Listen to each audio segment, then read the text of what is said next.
years of excellence. Sun International Institute of Tourism and Management.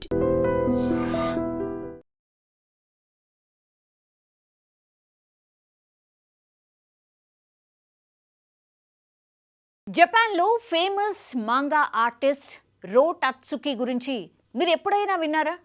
ఆమె ఇటీవల ఒక sensation warning కూడా ఇచ్చింది.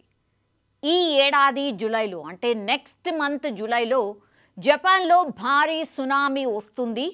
అది 2011లో వచ్చినటువంటి సునామీ కంటే చాలా భయంకరంగా ఉంటుంది అని హెచ్చరిస్తోంది.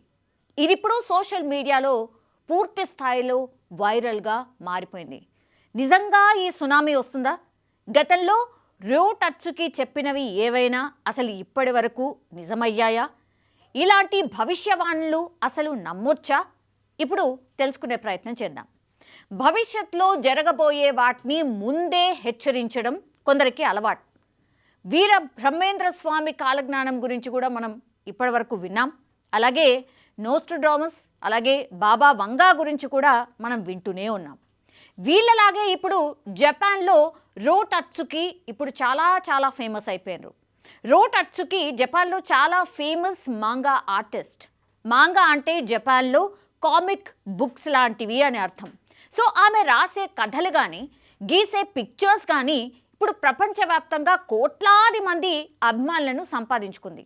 ఆమె కథల్లో ఫ్యాంటసీ అనుకోండి, అడ్వెంచర్ అనుకోండి, మిస్టరీ, ఇలా అన్నీ కూడా దాగి ఉంటాయి. అందుకే యూత్కి ఆమంటే ఒక రకంగా పిచ్చి కూడా. చాలా ఫ్యాన్స్ ఉన్నారు. కానీ ఇప్పుడు ఆమె చెప్పినటువంటి ఒక భవిష్యవాణి వార్తల్లో నిలుస్తోంది. జూలైలో భారీ సునామీ రాబోతోంది అంటూ ఆమె హెచ్చరిస్తోంది. జపాన్లోనే కాదు, ప్రపంచవ్యాప్తంగా ఇది ఒక రకంగా టెన్షన్ పుట్టిస్తున్నటువంటి వార్త. కొందరు ఆమెను జపాన్ బాబా వాంగా అని కూడా పిలుస్తూ ఉన్నారు. సో అసలు రో టత్సుకి రాబోయే సునామీ గురించి ఏం చెప్పారు? అసలు జనం ఎందుకింత భయపడిపోతున్నారు?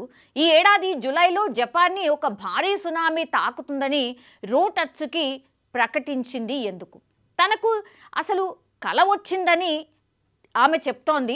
దీన్నే దివ్య దృష్టిగా కూడా చాలామంది భావిస్తూ ఉన్నారు. 2011లో వచ్చినటువంటి సునామీ కంటే చాలా డేంజరస్ అని కూడా ఆమె హెచ్చరిస్తోంది. సో జపాన్ తీర ప్రాంతాలను పూర్తిగా ఇది నాశనం చేసేస్తోంది. అంతేకాదు, ప్రపంచ చరిత్రలోనే రాబోయేది ఇది అతి భయంకరమైనటువంటి సునామీ అని రో టత్సుకి కుండబద్దలు కొట్టినట్టుగా చెప్తోంది. సో దీంతో జనం పూర్తిగా బెంబెలెత్తిపోతున్నారు. 2011లో వచ్చినటువంటి సునామీ ధాటికే మనకు తెలుసు 16,000 మంది చనిపోయినారు అప్పట్లో. ఫుకుషిమా అణు విద్యుత్ కేంద్రం కూడా ధ్వంసమైపోయింది మనకు తెలుసు. మళ్ళీ అలాంటి విపత్తు వస్తుందనే భయం ఇప్పుడు అందరిలోనూ స్టార్ట్ అయిపోయింది. సో గతంలో కూడా రో టత్సుకి ఇలాంటి హెచ్చరికలు కొన్ని చేశారు. వాటిలో కొన్ని నిజం కూడా అయ్యాయి. కాబట్టి ఇప్పుడు ఆమె భవిష్యవాణి చెప్తోంది, దాన్ని పూర్తిగా నమ్ముతున్నారు అక్కడ వాళ్ళు. ఈ సునామీ వార్నింగ్ను చాలా సీరియస్గా తీసుకుంటున్నారు. రో టత్సుకి గతంలో కూడా కొన్ని భవిష్యవాణులు చెప్పిండ్రు. 2011లో జపాన్ను సునామీ అతలాకుతలం చేసింది. దీని గురించి ఆమె ముందే చెప్పింది అని ఆమె అభిమానులు కూడా గుర్తు చేస్తూ ఉన్నారు. కోవిడ్-19 మహమ్మారిని కూడా ఆమె ముందే అంచనా వేసినట్టుగా కూడా అక్కడి వాళ్ళే చెప్తున్నారు. ప్రపంచాన్ని ఒక పెద్ద విపత్తు కమ్మేస్తుంది అని ఆమె చెప్పినట్టు కొన్ని ఆధారాలని కూడా అక్కడి వాళ్ళు చూపిస్తున్నారు. కొన్ని దేశాల్లో రాజకీయ సంక్షోభాలు వస్తాయి, వాటి వల్ల అల్లకల్లోలం జరుగుతుంది అని ఆమె ముందే హెచ్చరించారట. ఇప్పుడు ప్రపంచవ్యాప్తంగా కూడా పలు దేశాల్లో అశాంతి మనం చూస్తూ ఉన్నాం. కాబట్టి రో టత్సుకి ఈ విషయం ముందే చెప్పిందని కొంతమంది ఈమెను నిజం చెప్తుందా లేదా దేవుడెరుం కానీ ఇప్పుడు ప్రమోట్ చేస్తున్నారు అక్కడ వాళ్ళు. రో టత్సుకి చేసినటువంటి ఈ హెచ్చరికలు చాలా జనరల్గా ఉన్నాయి. సో ఇవన్నీ కూడా మామూలే కదా, ఇందులో వింతేముంది అని కొట్టిపారేసే వాళ్ళు కూడా అక్కడ వాళ్ళు చాలామందే ఉన్నారు. సో రో టత్సుకి ఫ్యూచర్ ప్రిడిక్షన్స్కు ఒక పెద్ద సమస్య ఉంది. అదేంటంటే ఆమె చెప్పినటువంటి వేటికి కూడా డాక్యుమెంటేషన్ లేదు, అంటే ఆధారాలు లేవు. ఇవన్నీ బొమ్మలు అనుకోండి, గీతల ద్వారానే పూర్తి స్థాయిలో ఉంటాయి. సో రో టత్సుకి మాంగా ఆర్టిస్ట్ అని మనం ముందే చెప్పినాం కదా. సో ఆమె తన భవిష్యత్ అంచనాలను ఇలా చిత్రాల ద్వారా వెల్లడిస్తూ ఉంటుంది అని ఆమె అభిమానులు కూడా చెప్పుకొస్తూ ఉన్నారు. సో వాటినే ఇప్పుడు సోషల్ మీడియాలో పోస్టుల ద్వారా, న్యూస్ ఆర్టికల్స్ ద్వారా ఇప్పుడు సర్క్యులేట్ చేస్తూ ఉన్నారు, గతంలో కూడా చేసున్నారు. సో వాటిలో ఏమైనా జరిగిందా అంటే ఇది ఆమె చెప్పిందే అని జనం కనెక్ట్ చేసేసుకుంటున్నారు, గతంలోనే ఆమె చెప్పింది కదా అని. సో వాస్తవానికైతే జపాన్లో భూకంపాలు కావచ్చు, సునామీలు కావచ్చు చాలా తరచుగా వస్తుంటాయి, వెరీ వెరీ కామన్. పెద్ద విపత్తు వస్తుందని ఆమె చెప్పింది కాబట్టి నిజంగా రేపు జూలైలో ఇలాంటి విపత్తు ఏదైనా సంభవిస్తే ఆమె ముందే చెప్పింది కదా అని జనం నమ్మే పరిస్థితి అయితే ఉంటుంది. అయితే రోటచ్చుకి హెచ్చరికలను జనం అంత ఈజీగా ఇప్పుడు కొట్టి పారేయట్లేదు. నిజంగానే ఒకవేళ జపాన్ తీర ప్రాంత ప్రజలు ఇలాంటిది ఫేస్ చేస్తారేమో అని వణికిపోతున్నారు. ఇందుకు అనేక కారణాలు ఉన్నాయి. ఎందుకంటే జపాన్ భూకంపాలకు, సునామీలకు ఒక హాట్ స్పాట్ అని మనందరికీ తెలిసిందే. 2004లో ఇండోనేషియాలో వచ్చినటువంటి సునామీ కావచ్చు, 2011లో జపాన్లో వచ్చినటువంటి సునామీ లాంటివి కావచ్చు, జనం ఇంకా ఎవ్వరు కూడా మర్చిపోలేదు. జనమేంది, అక్కడున్న ప్రపంచ దేశాలు ఏవి కూడా మర్చిపోలేదు. సో 2011 సునామీ ధాటికి లక్షల కోట్ల రూపాయల నష్టం కూడా వచ్చింది. జపాన్లో షింటో కావచ్చు, బౌద్ధ మతం లాంటి ఈ ఆధ్యాత్మిక నమ్మకాలు చాలా చాలా ఎక్కువగా ఉంటాయి కాబట్టి కళలు కావచ్చు, లేదంటే దివ్య దృష్టి లాంటివి కావచ్చు, కొందరు చాలా సీరియస్గా తీసుకుంటూ ఉంటారు. అందుకే రోటచ్చుకి కళలో చూసినటువంటి ఈ హెచ్చరిక కొందరు చాలా బలంగా నమ్ముతున్నారు. రోటచ్చుకి ఇప్పటికే ఫేమస్ మాంగా ఆర్టిస్ట్ కాబట్టి ఆమె మాటకు చాలా వెయిట్ ఎక్కువ అనేది కూడా చాలామంది చెప్తున్నారు. వాటికి తోడుగా ఈ మధ్యకాలంలో పసిఫిక్ రింగ్ ఆఫ్ ఫైర్లో తరచుగా భూకంపాలు వస్తూనే ఉన్నాయి కాబట్టి ఈ మధ్యకాలంలో కోవిడ్-19 కావచ్చు, వాతావరణ మార్పులు కావచ్చు, రాజకీయ సంక్షోభాలు కావచ్చు ప్రపంచాన్ని కుదిపేస్తున్నాయి. మనం అందరం కూడా చూస్తూనే ఉన్నాం. సో ఇలాంటి టైంలో జనం సహజంగానే ఇలాంటి భవిష్యవాణులు ఎక్కువగా నమ్ముతూ ఉంటారు. అయితే రోటచ్చుకి హెచ్చరికలను జనం అంత ఈజీగా కొట్టి పారేయట్లేదు.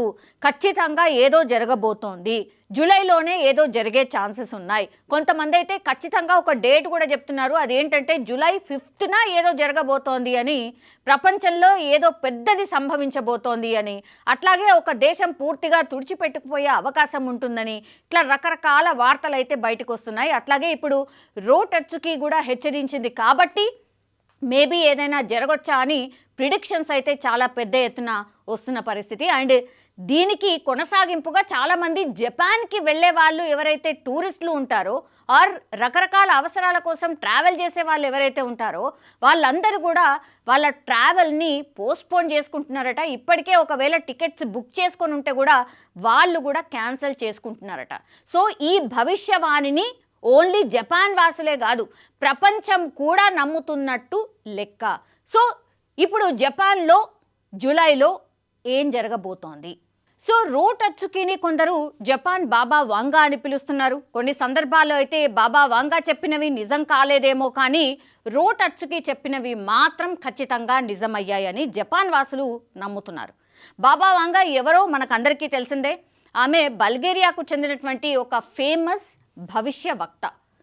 9/11 దాడులు కావచ్చు, ఐసిస్ ఉగ్రవాదం కావచ్చు, వాతావరణ మార్పులు లాంటివి ఆమె ముందే చెప్పింది. సో జనం కూడా ఆమెను బాగా పెద్ద ఎత్తున నమ్మిండ్రు.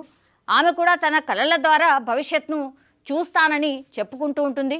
సో రోటచ్చుకి కూడా అంతే. సో బాబా వంగా భవిష్యవాణులు చాలా అస్పష్టంగా ఉండేవి. ఉదాహరణకు ఇప్పుడు 9/11 గురించి ఆమె attack of the steel birds అని చెప్పారు. అంటే ఉక్కు పక్షుల దాడి అనే అర్థం. ఇక్కడ ఉక్కు పక్షులు అంటే ఏమనుకోవాలి మనం? విమానాలు అని దాని అర్థం. సో ఇంకో ఫేమస్ భవిష్యవక్త నాస్ట్రాడామ్ గురించి కూడా మనం విన్నాం. ఈయన ఫ్రాన్స్కు చెందినటువంటి వ్యక్తి అండ్ 16వ శతాబ్దంలోనే ఆయన ఫ్రెంచ్ విప్లవం కూడా చేసిండ్రు. రెండో ప్రపంచ యుద్ధం లాంటి వాటి గురించి కూడా ఆయన ముందే చెప్పారు. కానీ అతని రాతలు కూడా చాలా అస్పష్టంగా ఉండేవి. కానీ ఇప్పుడు రోటచ్చుకి అలా కాదు. బాబా వంగా కావచ్చు, నాస్ట్రాడామ్ లాగా కాకుండా ఇప్పుడు రోటచ్చుకి అంచనాలు కాస్త దగ్గరగా ఉన్నాయని చాలామంది నమ్ముతున్నారు. అండ్ అందుకే జూలై 2025 అని స్పెసిఫిక్గా ఆమె కూడా చెప్తోంది. సో ప్రపంచంలో చాలామంది ఈ భవిష్యవాణులపై అయితే తన అభిప్రాయాలు కూడా చెప్తూ ఉంటారు. కొంతమంది వీటిని బలంగా నమ్ముతూ ఉంటారు, మరికొంతమంది వీటిని పూర్తిగా కొట్టిపారేస్తూ ఉంటారు. జూలైలో సునామీ వస్తుందని సైంటిఫిక్గా ఇప్పటికైతే ఎవరు నిర్ధారించలేదు. కానీ భూకంప శాస్త్రవేత్తలు భూమి కదలికల ఆధారంగా అయితే భూకంపాలను కొంతమేర ముందనే అంచనా వేస్తూ ఉంటారు. కానీ కొన్ని నెలల ముందే వీటిని గుర్తించడం చాలా చాలా కష్టం.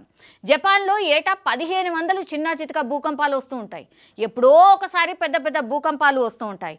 వాటి వల్ల సునామీలు సంభవిస్తూ ఉంటాయి. ఇప్పుడు జపాన్లో ఆధ్యాత్మిక నమ్మకాలు చాలా బలంగా ఉంటాయి కాబట్టి అందుకే రోట్ అచ్చుకి హెచ్చరికలను కొందరు చాలా సీరియస్గా తీసుకుంటున్నారు. రోట్ అచ్చుకి హెచ్చరికలు ఇప్పుడు జపాన్ సహా పలు దేశాలు కూడా తీవ్ర ఆందోళనకు గురి చేస్తున్నాయి. ఆమె చెప్పింది జరుగుతుందో లేదో తెలియదు, కానీ ఇలాంటి వార్తలు బయటకు వచ్చినప్పుడల్లా వాటి గురించి అయితే డెఫినెట్లీ చర్చ అయితే జరుగుతుంది. ఇప్పుడు కూడా అదే జరుగుతోంది. జూలైలో అండ్ స్పెసిఫిక్గా July 5th, next month July 5th ఏం జరగబోతోంది అనేది ఇప్పుడు పెద్ద చర్చనీయాంశంగా మారిపోయింది. నిజంగా ప్రస్తుతం ఉన్నటువంటి సమాజం దేనికి ప్రయారిటీ ఇస్తుంది? ఆర్థిక సంబంధాల చుట్టూ మాత్రమే తిరుగుతోంది. మళ్ళీ ఎన్నికలంగానే చాలా విరక్తి కలుగుతాం.